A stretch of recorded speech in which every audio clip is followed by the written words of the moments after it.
आताची सर्वात मोठी न्यूज तर उद्धव ठाकरे युतीतून बाहेर पडले नसते, देवेंद्र फडणवीस यांचा मोठा दावा. काय दिले नेमके कारणे? राज्याचे मुख्यमंत्री देवेंद्र फडणवीस यांनी शिवसेना भाजपच्या युतीबाबतचे मोठे खुलासे केले आहेत.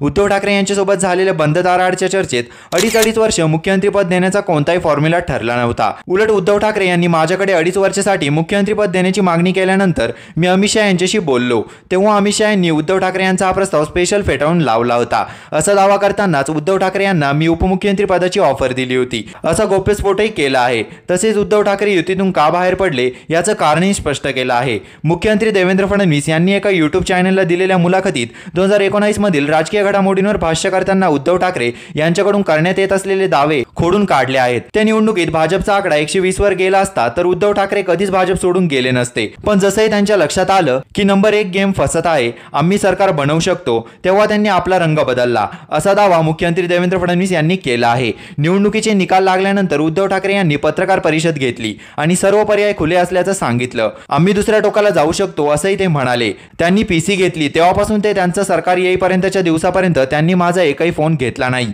माझ्याशी साधी चर्चाही केली नव्हती. त्यांनी परस्पर निर्णय घेतला होता. त्यांनी पहिल्याच दिवशी दुसरीकडे जाण्याचं ठरवलं होतं, असं मुख्यमंत्री देवेंद्र फडणवीस म्हणाले आहे. उद्धव ठाकरे यांनी ही भूमिका घेतल्यानंतर आमच्या एक गोष्ट लक्षात आली, ती म्हणजे निवडणुकीपूर्वी शरद पवार आणि उद्धव ठाकरे यांची चर्चा झाली होती.